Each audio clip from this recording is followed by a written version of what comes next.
All right, so for the last way that we're going to talk about incorporating matrices into solving equations, we're going to first have to have a discussion about one last matrix tool, and that's something that we refer to as the determinant.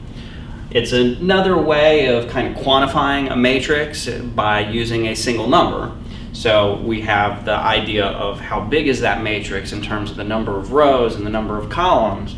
And what this is going to kind of give us as well is an element of how big that matrix is. Now this is only going to be something that works for square matrices, and so other than one entry, not a very interesting square matrix. 2 by 2s. What can we do for 2 by 2s? Well, a little bit about the notation. We can refer to determinants by DET followed by the matrix name. We can use, hey, look at this. They look like absolute value bars. And in a way, they are. Absolute value bars do go back to the most general idea of the size of something. And so we can apply that very generic idea as well here. This is a different way of trying to identify the size of a matrix or the magnitude of a matrix.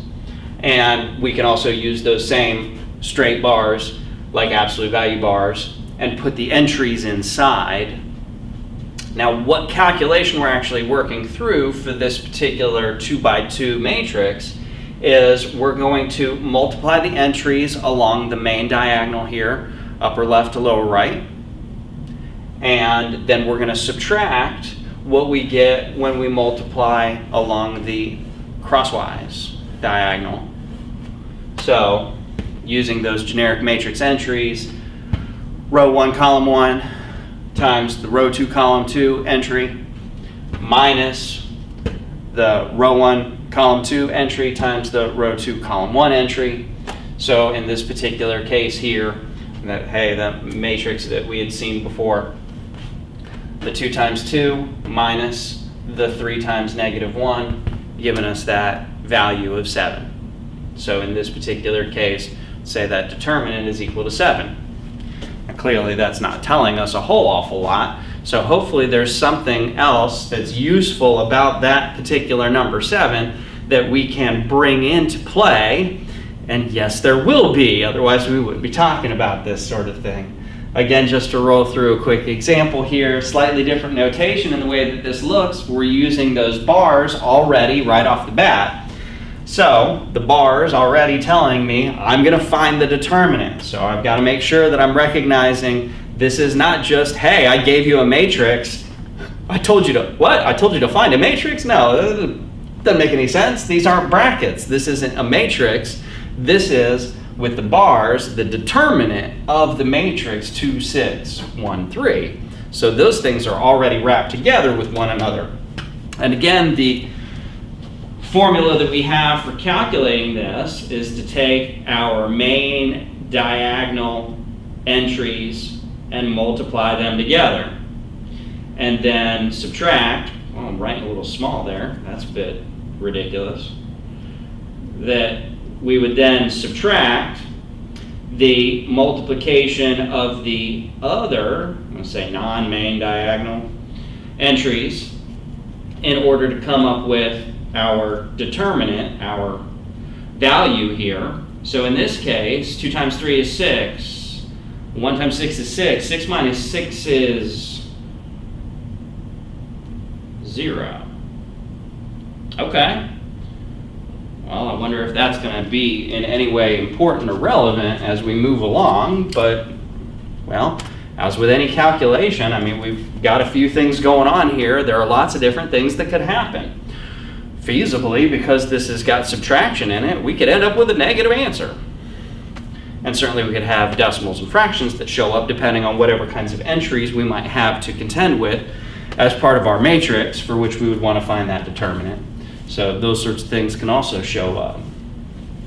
Now, of course, we can't just rest on our laurels of knowing how to handle 2 by 2 matrices. We would need to be able to go through the process of finding larger determinants than just those of 2 by 2s. For instance, without going too awfully batty on ourselves, just 3 by 3. This will at least do it for kind of working through how we can do this by hand. By hand. Is there a way to use the calculator then, rather than having to do it by hand? I guess we'll have to wait and see. Now, what we're doing here is we're trying to be clever, and kind of using one of our very nice math ideas. Let's just go ahead and try to cut things down into bite-sized pieces. So if there's some sort of way that we can cleverly work out degrading this problem so that it will only have 2 by 2 determinants to calculate, then, well, we've got a nice formula, and that's certainly a quick and relatively painless thing for us to do. We are going to be allowed to pick any row or column, and we're going to do what we refer to as expanding by cofactors. Now, we want to, again, work smarter, not harder. So if there is a row or a column that looks a little friendlier than others by having nicer entries, like 1s or 0s, the more 1s or 0s that we have, the fewer negatives that we have, well, that means just overall the less work that we might have to accomplish here. But just to show you how things would work out, we're going to do this first example here, as you can see down at the bottom of the screen, using row 1. So we're going to use the entries that are in row number 1. And here's how we're going to do them. We've got some comments here about what we are referring to as minors and cofactors, and having to put through a whole bunch of notation to get the idea across here. Here's the gist of it. We're going to be breaking this down into 2 by 2 determinants based on these entries. So if I use the first entry, then that means that I'm going to basically block out everything in the first row and the first column, and that would leave me with a 2 by 2. So there's a 2 by 2 determinant that I'd be able to calculate. But I'm going to have to utilize the 3 that's there. That has to have some sort of impact on how everything's going to work out overall. I'm going to basically do this and come up with several different little calculations, and well, then we would need to know how to put these 3 different numbers together. The most basic way of doing it would be through adding and subtracting. And so the location of each entry is going to tell me whether that's going to be added or subtracted. So there are 3 elements to this. What is the actual number that we have in that entry? When that's blocked out, what is the leftover 2 by 2 matrix? And where that entry is going to tell us if we add or subtract whatever it is that we calculate. So that's the gist of all the fancy pants math jargon that we've got going on here.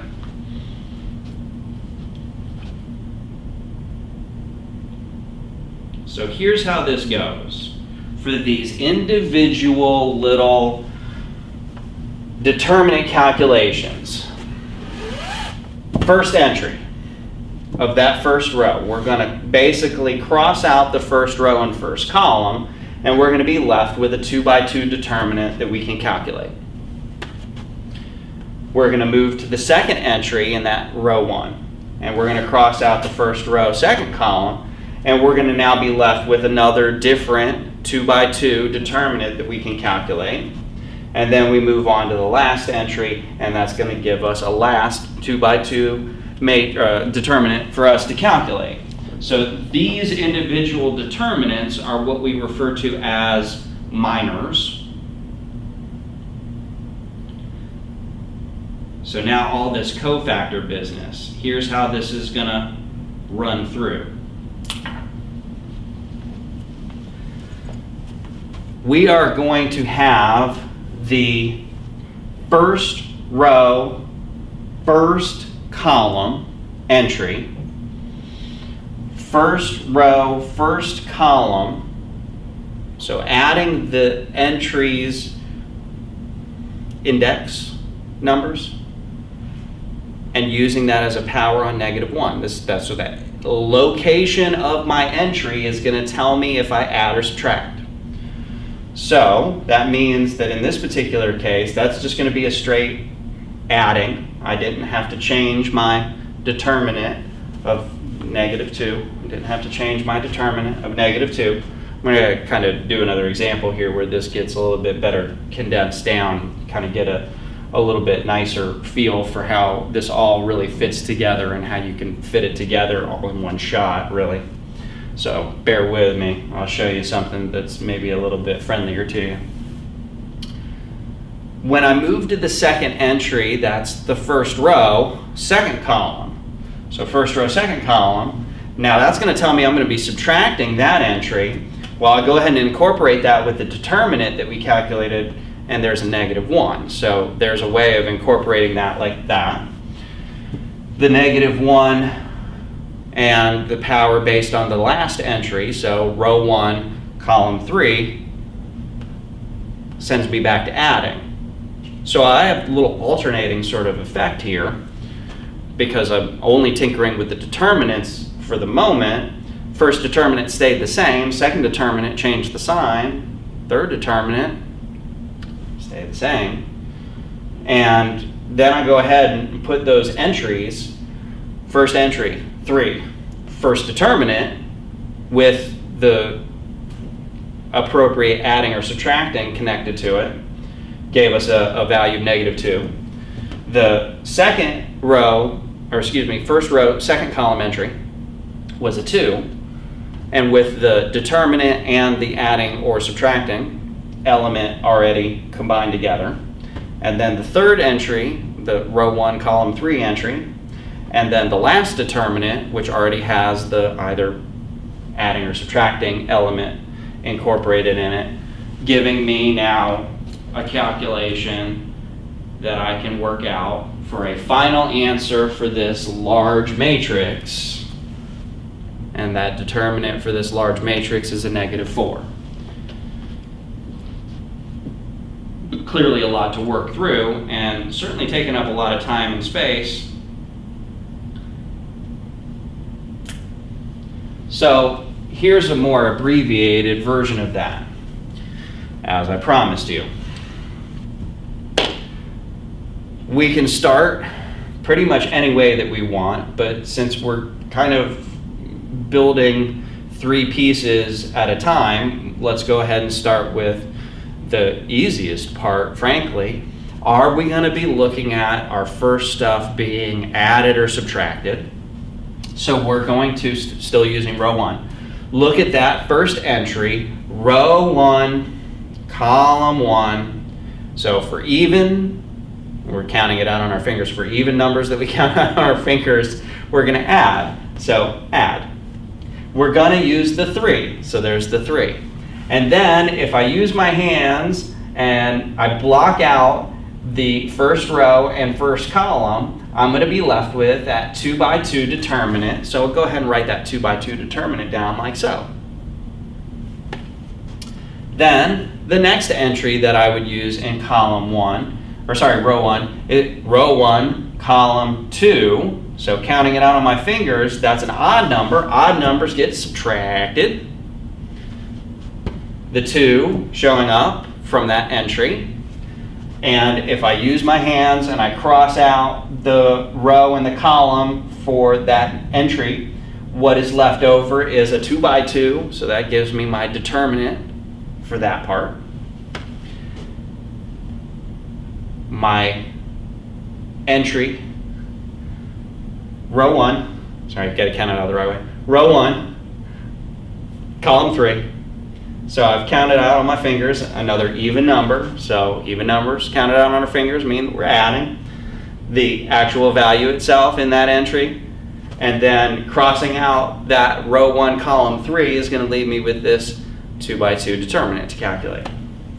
So I can go ahead and bang out all those calculations, get those determinants individually with the adding, the subtracting, the adding, still getting that same answer. And you see this comment down here about being more thoughtful if we use the third column.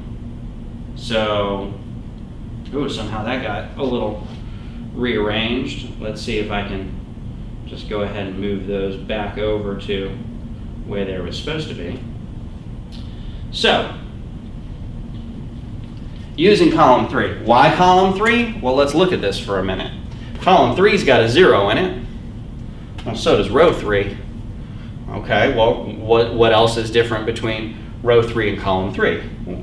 The other entries in column 3 are just 1s, and in row 3, I've got a negative. I've also got a 2. I mean, that's more than just having to use 1s. So, it would seem that if I'm thoughtful about which row or which column to use, I can try to minimize the amount of work that I would have to accomplish in order to come up with this determinant.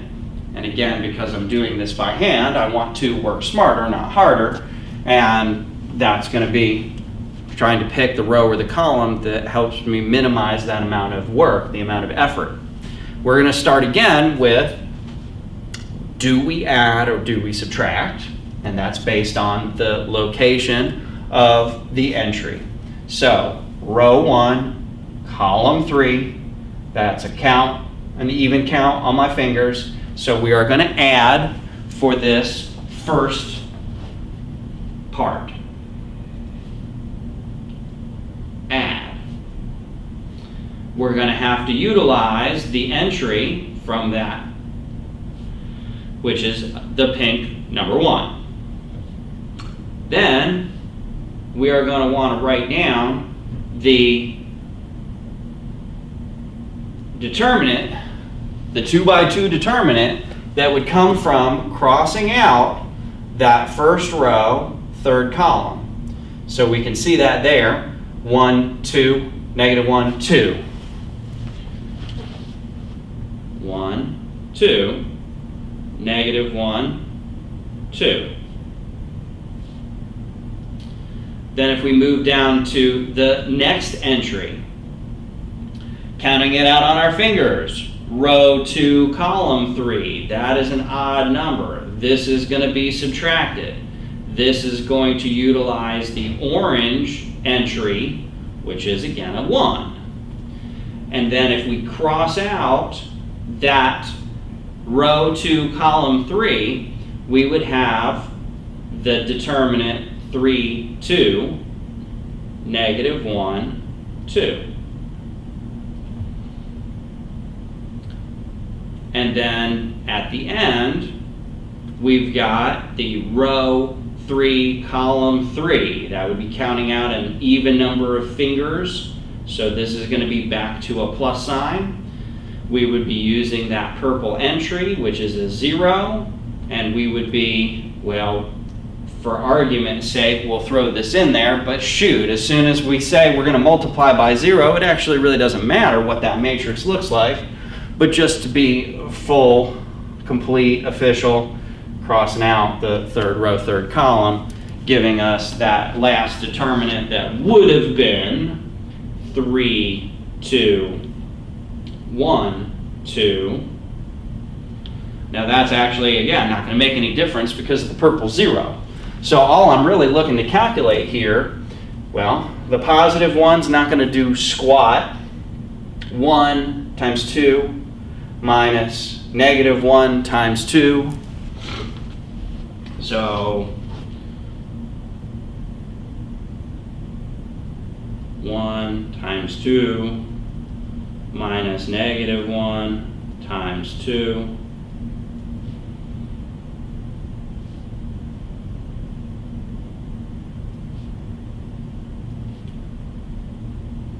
Minus sign. The orange number 1 is not going to be doing anything else extra for me, so I can go ahead and write down the calculation for this other determinant. 3 times 2 minus negative 1 times 2.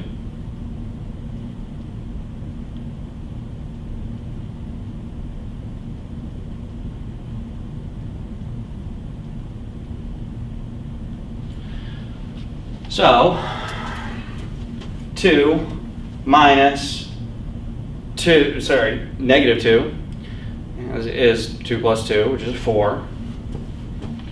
6 minus a negative 2 is 6 plus 2, which is 8. 4 minus 8 is negative 4, which is exactly the same answer that we've already gotten. So there we go. There's the answer that we need, but clearly I've got a lot less work here. I didn't have extra coefficients to deal with. After I worked out my determinants, instead of 3 determinants, I only had to work out 2.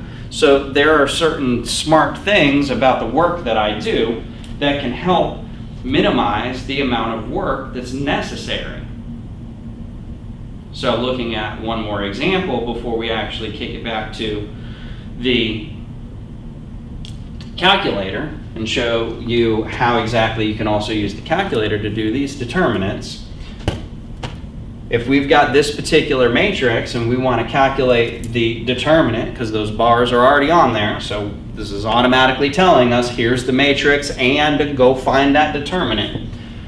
First column got a 0 in it, yay. Second column got 2 zeros in it. That's even better. Third row has 2 zeros in it. So which would be better, the second column or the third row? Well, the second column just got a 1 in it rather than a 5, so that's less work, even if it's only just a tiny little bit. That's less work. So I can go ahead and say, look, the way that this would work out for me is that I'm going to, I'll tell you what, let's go ahead and say we'll use column 2. And that's going to mean that our row 1, column 2, gives us a negative number of fingers. So this is going to be a minus. There's the 1 from that entry. And then the determinant that we get by crossing out row 1, column 2, is going to be the determinant for 3, 1, 0, 5, which means that we would have a negative, and we would have 3 times 5 minus 0 times 1.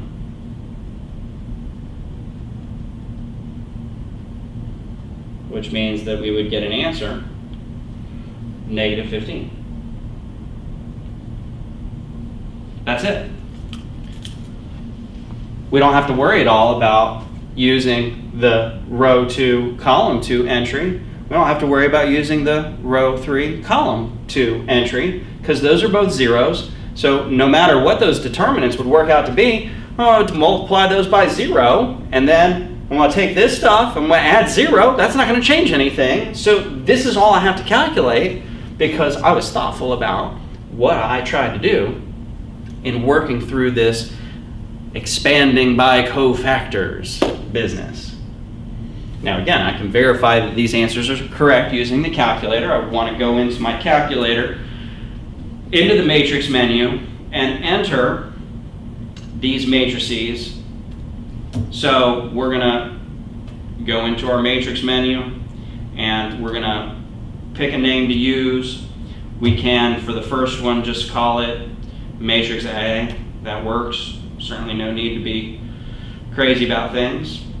That would be a 3 by 3 matrix. So going back and looking at the top of the screen there, we're going to redo that one now with the calculator. So we've got 3, 2, 1. 3, 2, 1. Then in the second row, 1, 2, 1. 1, 2, 1. There we go. And then in the last row, negative 1, 2, 0. Negative 1, 2, 0. Now, again, we're going to get out of our matrix menu there. And with the way that the notation looks, we're probably going to want to tell it to do the determinant before we enter the matrix name. So we'll go to our matrix menu and we'll look in our list of matrix math options, and look at that, it's the very first one. So we're going to tell it to do the determinant, then we're going to want it to tell the calculator to use matrix A. We can close those parentheses up, hit enter, and there's that -4 without all of the work that we had to do to get there. Calculator generating that right off the bat. We'll double check our next example here, the very last one that we did together, and boy, somehow or another that just went a little hinky. Let's go ahead and move that back over so it looks a little bit normal again. We've got, and again, for lack of creativity, we can just go in and say matrix A. That's 3 by 3 already, so that's already set up for us to put in new entries. So across that first row, -2, 1, 0, -2, 1, 0. Whoops, somehow or another that didn't work. -2, 1, 0. There we go. For our second row, 3, 0, 1, 3, 0, 1. You do want to make sure that you're careful. Clearly, sometimes when I'm pressing these buttons, things aren't registering properly, so you want to make sure that you're careful yourself. Double check that matrix maybe before you decide to tell it to do something like calculate an inverse or do the reduced row echelon form or work out the determinant. So please do be careful about that. 0, 0, 5, and there we go for that matrix. So we'll get out of there. We'll get out of there, and we will tell it to do the determinant again. We will tell it to do matrix A again, because we've just changed matrix A. And there's that answer of -15 that we came up with originally as well. So that is calculating the determinant, which means that we'll leave this off for the moment, and we'll have a new video and a new document there to incorporate how the determinants can help us solve systems.